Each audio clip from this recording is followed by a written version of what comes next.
Hello everyone, and welcome to Ornithovoyance by Barred Owl. I'm Diane Rains, otherwise known as Barred Owl. We started out with a little lovely hand pan music by my husband, Stu Janis, who is also manning the camera today. This is the second in our series of Ornithovoyance sessions, and I'll give you just a little introduction about what Ornithovoyance is and what we're going to accomplish today in this session. So Ornithovoyance is a system of connecting to spirit and to the deep heart of nature through birds. Ornithovoyance is a term that I coined. It is essentially based on the French clairvoyance. Clairvoyance is to see clearly, with clear sight, and refers to a certain psychic ability. Ornithovoyance is to see through the eyes of birds, with the wisdom of birds. And in my practice, I connect to birds on several different levels. I actually have a science background in wildlife science and animal behavior, as well as experience working as a naturalist and a zookeeper and an animal trainer. So I approach bird life from that perspective, the science perspective, but as a druid, I approach my spirit connection with birds a little differently. So we're going to, in this session today, connect with birds on a spiritual level, but we're also going to learn a little something about the life history and ecology of the birds we will feature today. So here's how this session will go. First, we're going to do feather divination. Feather divination is a way of looking at a question or a situation or something a problem we want to solve through the insight of birds. Birds are incredibly highly evolved animals. They solve immense problems of incredible variety. And we can utilize their approach to problem solving and strategy. In feather divination, we have, much like you would use an oracle deck or a tarot card deck, we have various kinds of spreads. But instead of using cards, we are using feathers, actual feathers, cruelty-free, naturally molted from species of birds around the world. And at this point in my practice, I have over 100 species of different birds that I work with. And I classify and organize my feathers by their relationship to the elements. So in Druidic practice, we pay a fair amount of attention to elements. And so the spreads that I use connect different species of birds to their elemental influences and how they interact with elements in their lives. So the way the session is going to go today, we're going to do a feather divination using a layout that I'll describe in a moment. And we're going to consider the question, how can birds help us find balance in our lives in the era of COVID? And we're doing this as a monthly series, so the advice that we get from the birds today will basically apply to the month of July, and then in August we will come back with a new session, a new layout, different species, and a different question. So feather divination will be the first part of this event. Then after we've done the divination and had a chance to interpret what the feathers are telling us, we will spend a little bit of time focusing on a particular species today, the tree swallow. So I will do a little presentation with some slides and film, which will just directly edit into this film. And you'll learn about the lifestyle of the tree swallow and how the tree swallow plays a role in spiritual practice and folklore in cultures around the world. Then after that, we will become birds and fly.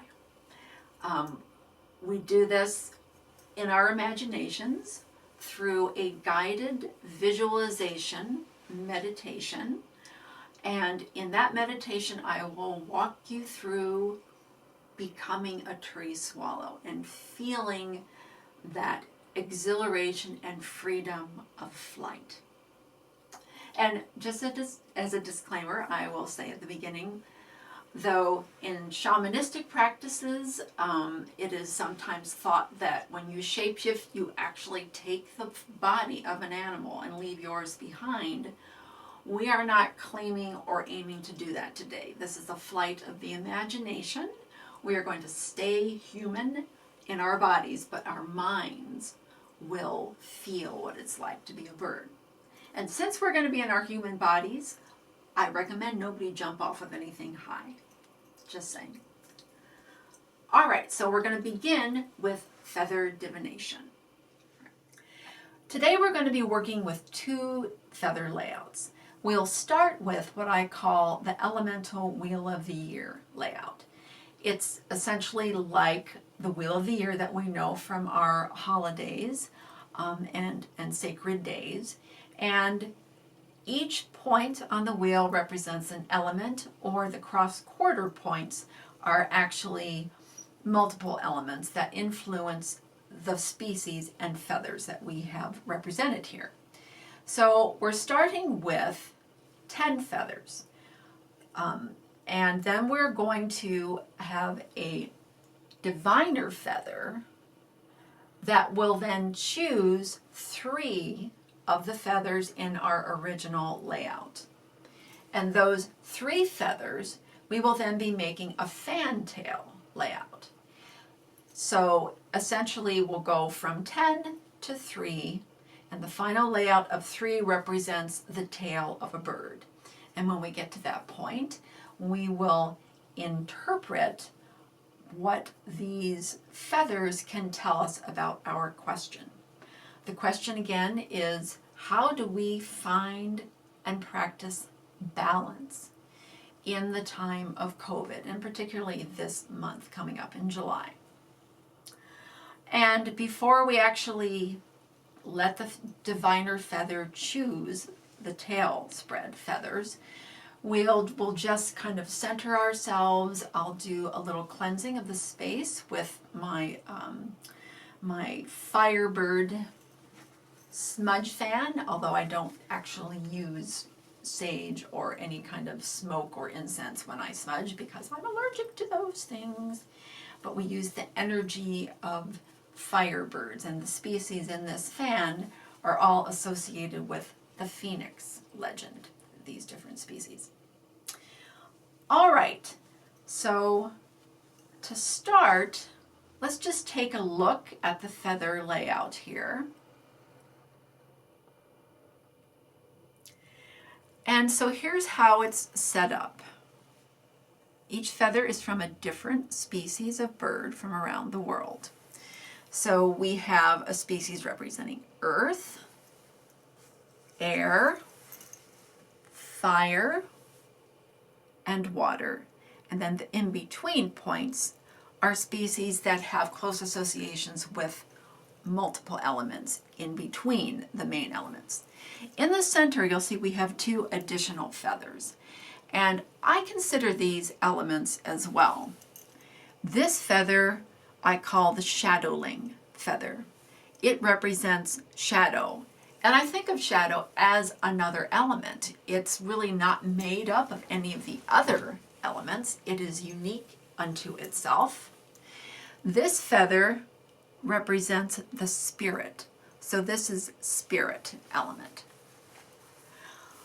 All right, so now to begin our session, I will first sound a chime note, and we should all just relax, take a few deep breaths, and get into the mindset to allow the spirit of birds to answer our question and teach us through their wisdom. I should also let you know that when I work with feathers, I invoke the bird goddess. I work with this goddess all the time in my Ornithovoyance practice, and she is a very ancient Neolithic or pre-Neolithic goddess who has manifestations in many different cultures. And you know, you can interpret her in any way you wish. You can think of her, if you're of that mindset, as an actual being who lives in another realm with powers that we don't have to move through space and time and affect outcomes of things. You can think of her as the collective energy and consciousness of the birds of our planet. And I sometimes think of it that way. I actually get amazing messages through the birds of our environment here of all kinds. Or you can just think of her as a part of your own mind that's able to connect to nature through birds on a very deep level. All right, so we're going to begin with just some centering and getting into a meditative frame of mind.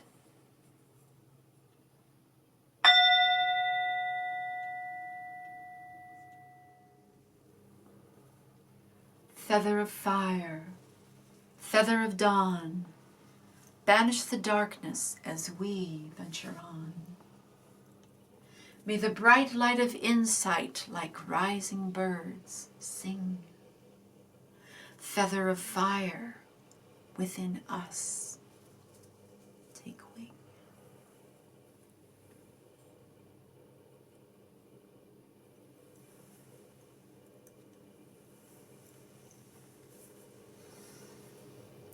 O bird goddess, be with us and guide my hand, guide the feather of divination to give us insight and wisdom into our question today.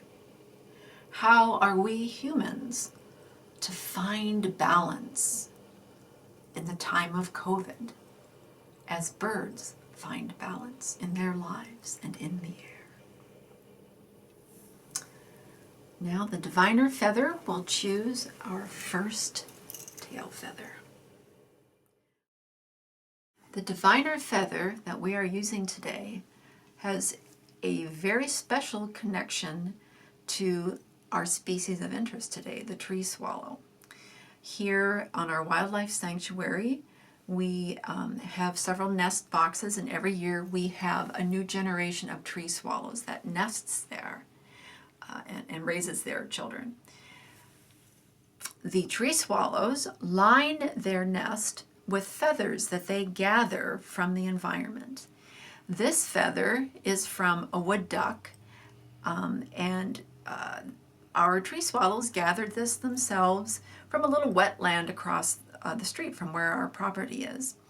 And so this feather is actually a gift from the swallows themselves. And this will be our diviner feather. I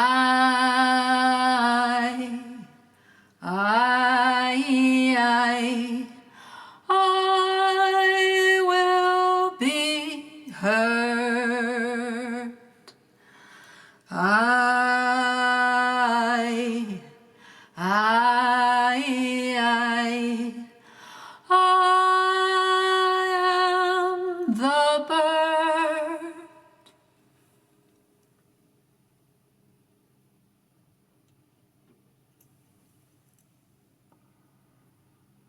And our first feather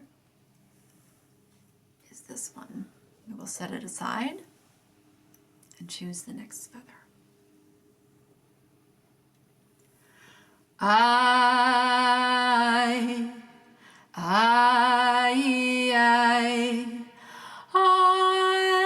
will be heard. I am the bird.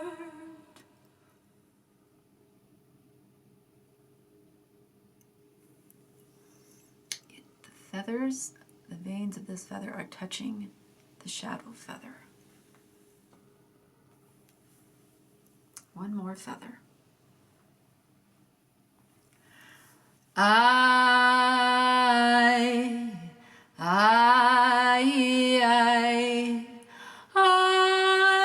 will be heard. I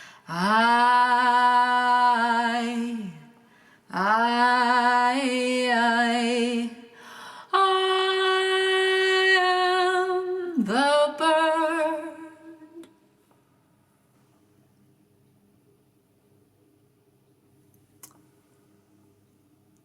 The spirit feather. All right, now we have our 3 feathers, so we will remove these others from our layout.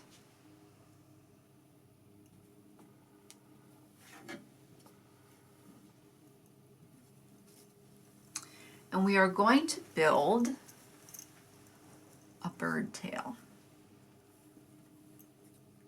a representation of a bird tail.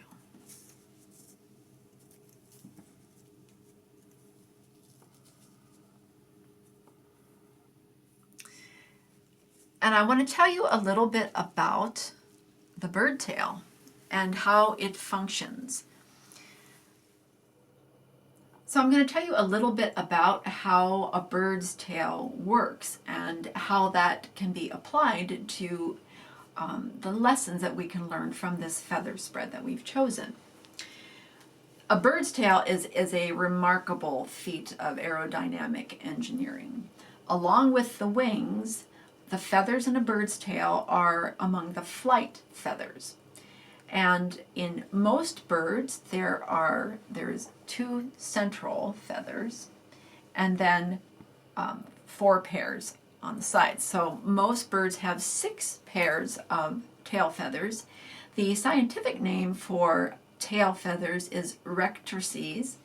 And interestingly, that word comes from a Latin word meaning helmsman. And that is very appropriate because what this grouping of feathers does in the tail is it acts as a rudder for the bird. So when the bird is in flight, the tail feathers do several things. They provide balance, so they can spread the tail to get lift, or they can put the tail together if they want to go quickly. And as a rudder, they can pivot the tail and they can also move it. And much like the rudder of a boat, when they pivot, it can change their direction and so they can use the tail to help them steer.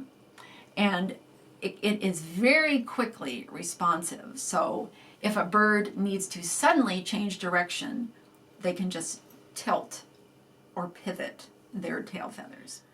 In most birds, the central 2 tail feathers are connected to bone, whereas the others are connected only to muscle and skin.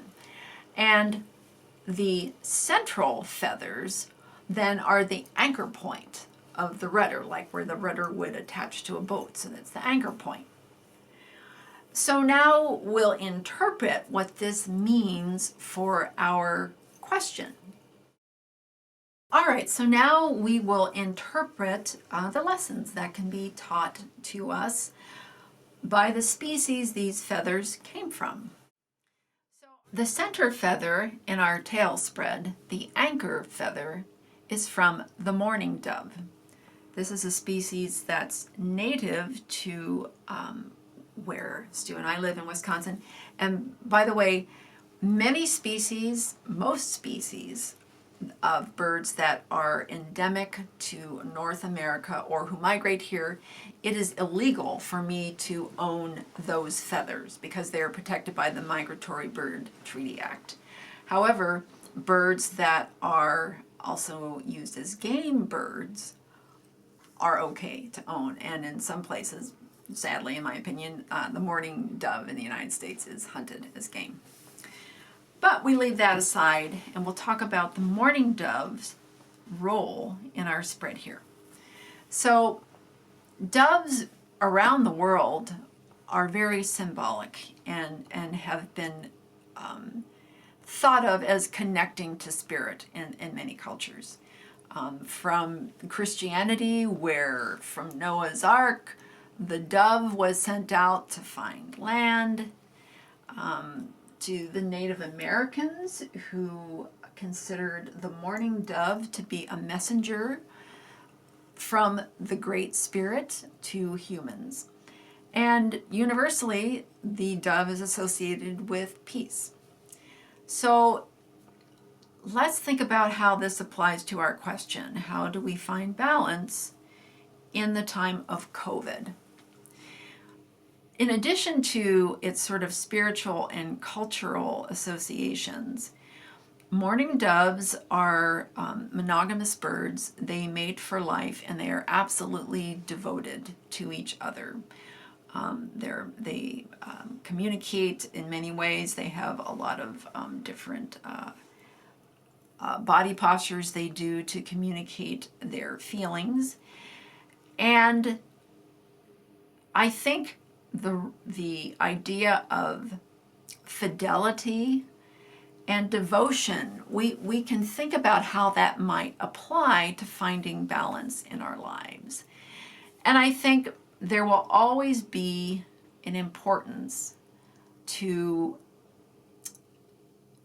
emotion in a situation like this. And you know, fidelity and monogamy, that can be interpreted in a number of ways. It could be being true to those who you are close to, that you are able to interact with. One of the things that we are suffering from is social isolation, and we're trying to figure out how to balance safety with our primate need for social contact. So I think this feather tells us the relationships that you have in your life, whether you're able to physically be with these people or whether it's an online virtual relationship, is cling to that, you know, to the devotion, to the emotional satisfaction of those relationships. Doves are also known as a maternal symbol, a symbol of motherhood and maternal devotion. This is because doves and some pigeons produce crop milk. The crop is an organ in the digestive tract of the bird, and it produces a substance that's kind of like cottage cheese. It's high in proteins and fats and antioxidants and antibodies for the young. And actually, both parents of doves produce this substance. And they feed it to their chicks by regurgitating it into the chicks' mouths.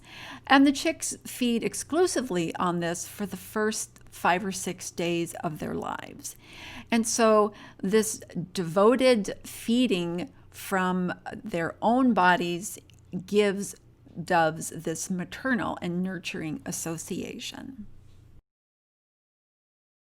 We all need nurturing. And in this difficult time of COVID, nurturing is more important than ever. We need to nurture ourselves, find what we need to nourish our souls, to nourish our relationships. And we need to nurture others. And this is where the idea of social responsibility comes in. We are not isolated in this situation, and though we want to find a balance between getting to go out and have our freedoms and socially gather, our responsibility to be nurturing to other people in our society, even those that we don't know, that responsibility exists. And we nurture each other as a society by being considerate and by being careful. So practicing the social distancing when you're out, wearing a mask, and just keeping in mind that we're all in this together. All right, so that's our center feather. The next feather in our tail spread is the shadowling, the shadow feather. This feather is from the rook. This is a corvid species. They're endemic to Europe and Asia. And they're like most corvids, they're a fascinating bird with a complex society, and they're highly intelligent. They are excellent at problem solving. They have been known to use tools and experiments in problem solving with individuals of this species have shown that they actually have a concept of gravity. They understand how that works and can use that to solve a problem. So applying this to our situation, we all have to use our intelligence to try to find balance in this situation of the COVID crisis. We have to nurture our emotional connections, but we have to temper that to find balance between these things with logic and reason and research, and do the intelligent thing, which is again why it's recommended that we wear masks when we go out in public, because science, logic, reason has shown that that makes a tremendous difference in preventing the spread of the virus. A couple other qualities of the rook: they are highly communal. They roost in huge groups, and they're very, very vocal. They, like most corvids, they are in constant communication with each other vocally, and they like to just know where members of their flock are and of their families. And they work together as a community to solve their problems. So that is something that we as humans in this pandemic crisis must do. We must work together as a community to together solve the problems of how to find balance in our lives during this time. The rook is also known in folklore and spiritual tradition as a psychopomp. They, for centuries, thousands of years actually, have been known as a bird that can escort the souls of the dead to the next realm, to otherworld. They have actually found in ancient tombs from the Bronze Age, they have found rook feathers buried with the cremated remains of people. So clearly this bird was very important to these people on a spiritual level. So, and I think, shadow and death, darkness, this is something that really freaks out a lot of people with regard to this pandemic. The idea that we could die from this, or someone we know could die from this.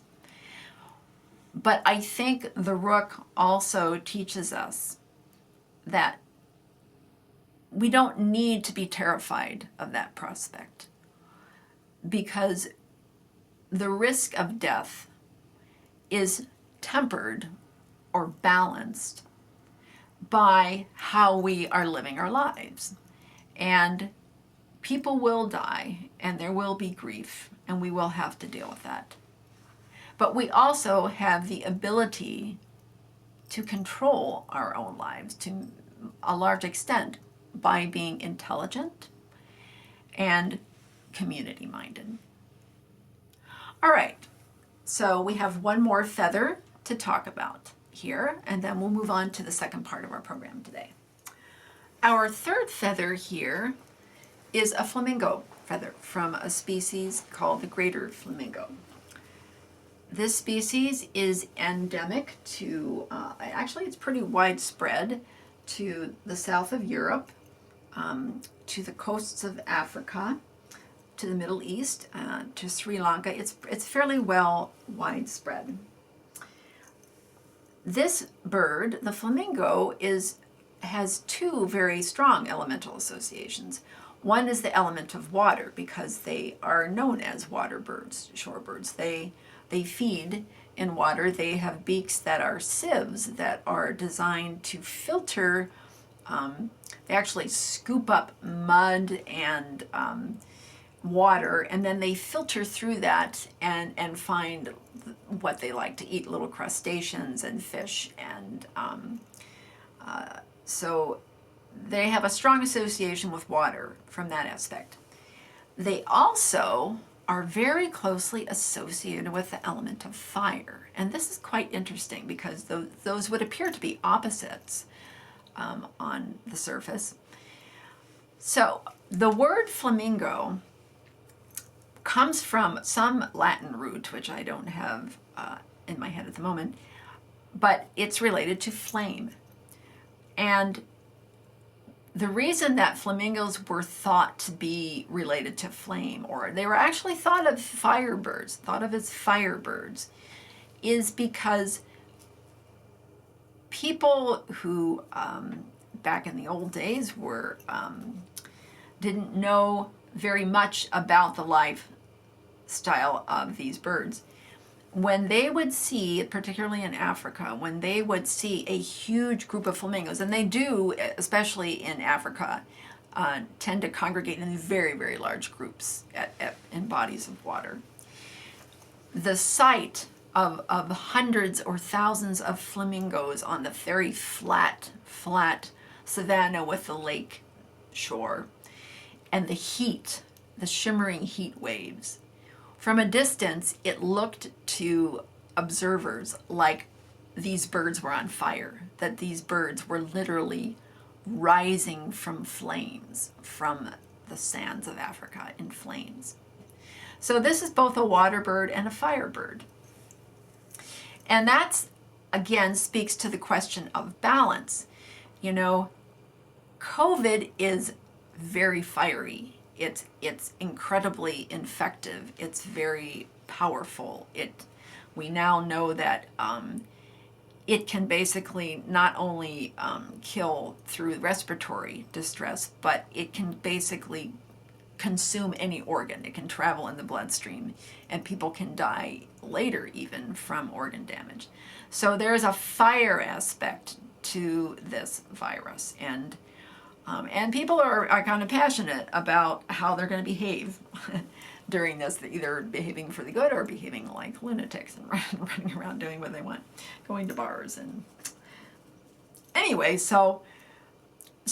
but the water aspect is, you know, we need to have cooler heads. We need to, and water's associated with emotion. So again, we need to tend to our emotions and balance the fire of this situation with those other elements.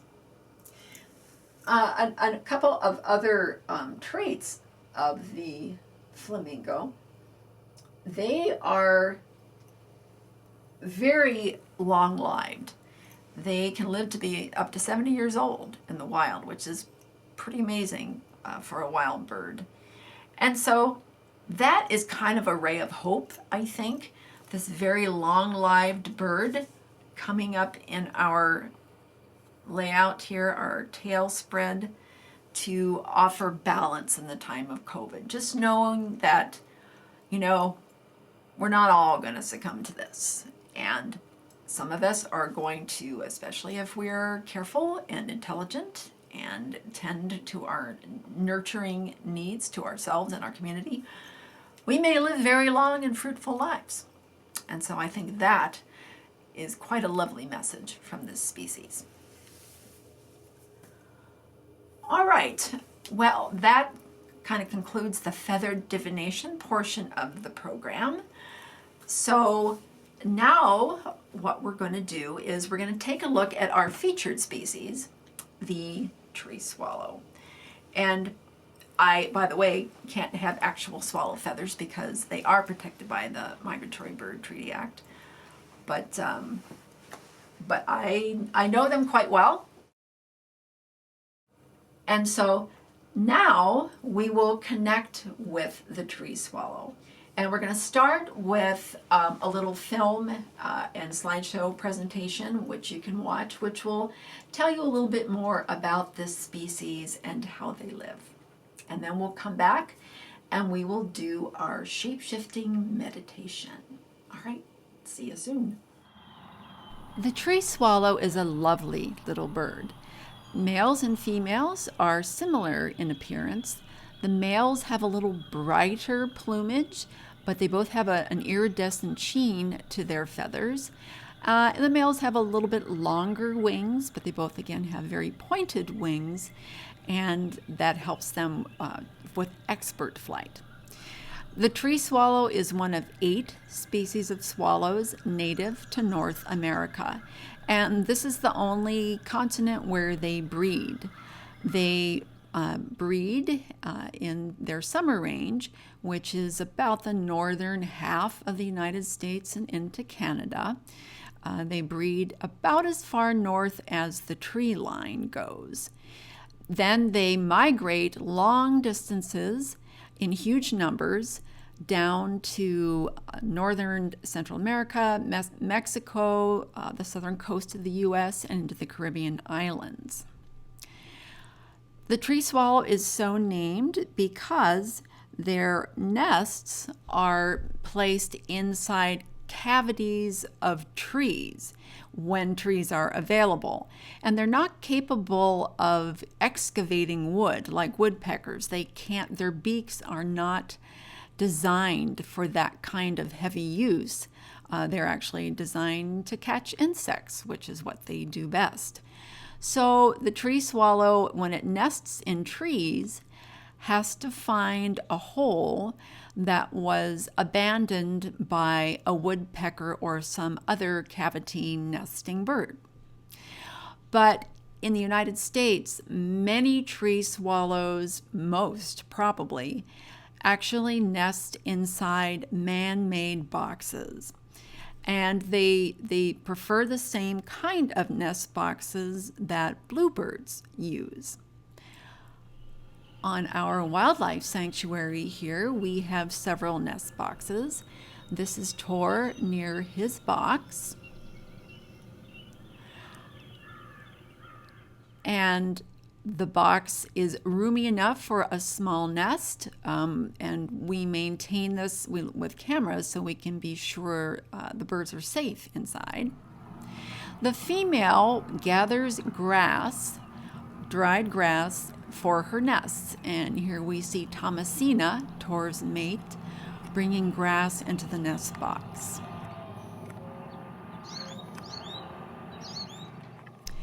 The nest is a cozy affair. When the grass nest has been completed, the tree swallows spend great time and care in gathering feathers from other birds that have molted their feathers, and they make this very soft and downy feather bed for their eggs and their little hatchlings. And here we saw some very young hatchlings. And it's kind of funny, my swallows, they like to talk to their nest, and sometimes a feather becomes kind of problematic and never seems to be in the right place. And that tended to be the issue with Swoop and Sylph, who are our other pair of tree swallows that nested with us this summer. Eventually, Sylph kind of decided to use that feather as sort of a blanket. So the little tree swallows, after they're hatched, are fed by both parents, very diligent parents. There's often 5 or 6 young, and they grow quite rapidly. Here we're seeing them at day 8, And here they are at day 15, already fully feathered, starting to stretch their wings and looking a lot like their parents. By the time we got to day 20 with these little fellows who were hatched on our property this summer, they were about ready to go. They were stretching and flapping and pretending to fly inside their box in preparation for the big day when they would leave. And on day 21, they did. They spent some time thinking about it. Oh, should we go? And then they did. And when swallows leave that nest box, they are fully equipped for masterful flight. They don't have to learn to fly like some young songbirds. They instinctively know how to do it, and they're incredibly agile. They're magnificent to watch in flight. And this is one of my most beloved species. So now we will become tree swallows. All right, we're going to start our shape-shifting meditation, and we're going to connect with the tree swallow, master of flight. Let's begin by calming ourselves and relaxing. Let's take 3 deep breaths and then close your eyes, and we will take the form of a swallow and fly.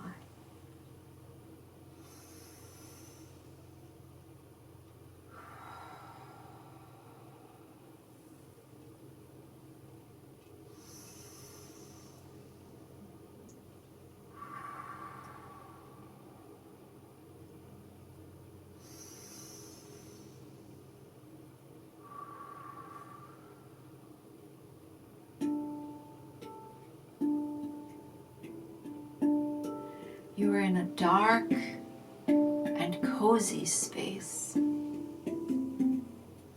You are comfortable on your bed of feathers, so soft. You feel protected and warm. Your brothers and sisters are with you. You're all huddled close. You find comfort in each other as well as the soft feathers. Outside you hear the twittering, the gentle voice of your mother and father talking to you. The sun is just coming up. Light begins to flood this space. Another morning in your nest. But this morning is different. This morning, you will find your wings. You will find your freedom. Your mother's face appears in the hole of your nest box, and she twitters to you.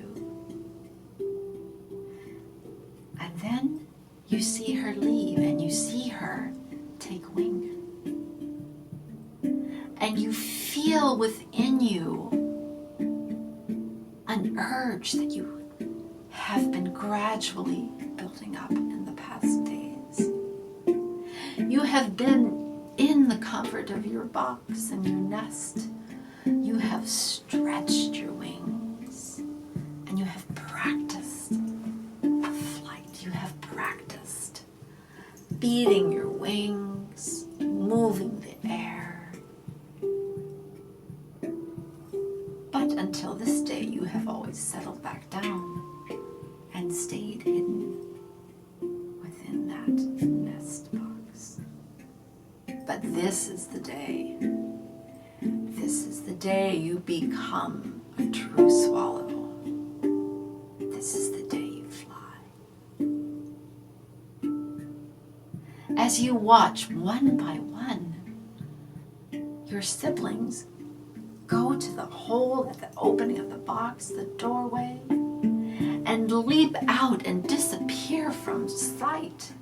And you feel a little bit of trepidation. You don't know exactly where they've gone or what's happening, but you feel that urge to go to the light and feel the air on your face. And so you climb up the little ladder against the wall of that nest box to the opening, and you look out and you see your mother and father and your siblings are in the air, and they have their wings extended and they are flying. And you think, I want that. And so you summon up your courage and your strength, and you leap from that box, from that hole, and you don't even know what you're doing. It's so natural and reflexive. You've spread your wings, and you've caught the air, and you rise, and before you know it, you're in the sky, and it's blue all around you. And you feel the breeze lift you on those pointed wings. And you see your siblings and your parents flying around you. And you know that you've got this. You know that you have the skill of generations, of eons of swallows. And you know how to use those wings. You just feel it. And the joy of air, of height, overtakes your heart and mind. And you rise on a thermal, and you flap those wings, and you're so high. The little box where you lived your existence, the first 18 days or 20 days of your life, were in that tiny cozy space, but now you're free. You can see all around. You can see clouds and land and trees. And you are moving with speed now. And you test the maneuverability of your wings and tail. And you bank to one side. You dive down, and then you swoop up again. You do circles around your nearby brother, and he does circles around you, and you flutter together, and you just let loose and soar. And then you flap and dive, and you go to the left and you go to the right, and it's all good. You are the master of air. You didn't know it could feel so free, so wonderful. You are the swallow, the aerialist, and nothing can hold you down. Others gather around you, others who have hatched this summer, others from the area who just love the exhilaration of flight and the community of flight together. And everywhere you look, your fellow swallows are swooping and rising and diving and twirling. It is a wonder of air, a wonder of your own evolution as a species, of the swallow heart that beats in you and lives for flight.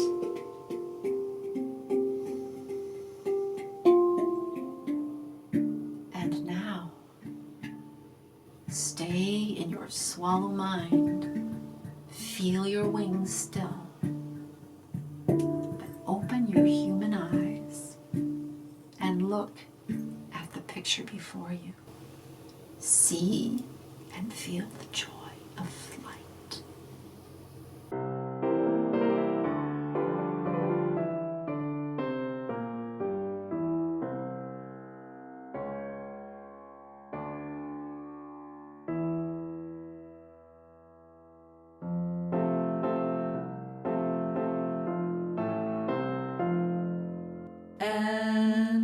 Endless sky worlds above worlds, that's where I play. Pirouetting on wind-whirling wings, I lift up the day. Feather light, queen of air, I see all from an infinite throne. Wrapped in boundless blue wonder, I wonder, am I alone?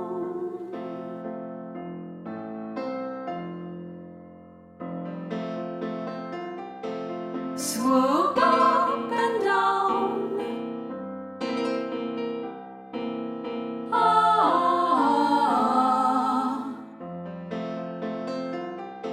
swoop up and down,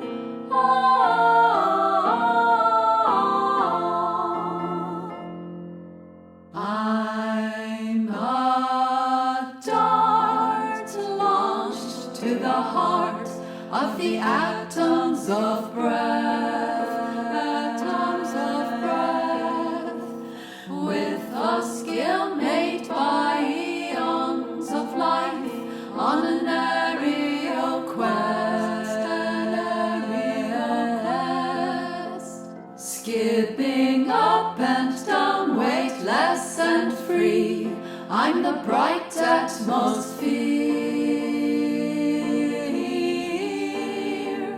Yet my wings yearn to reach out and ask, is anyone here?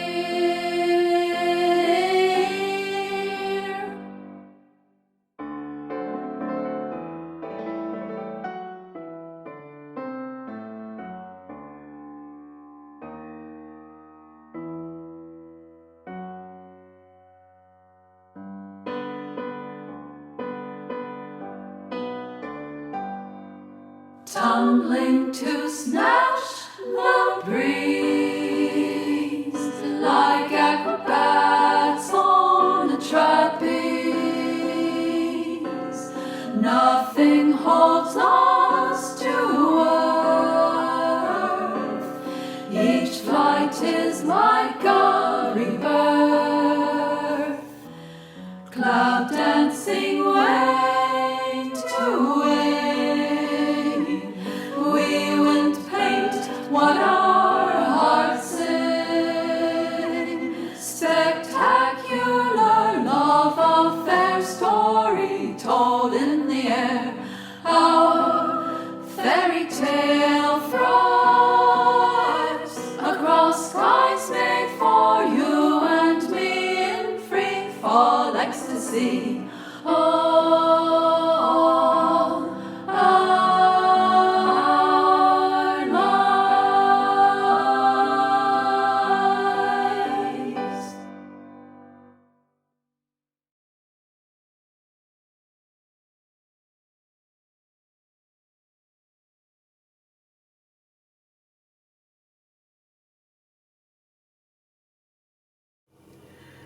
Now evening is approaching.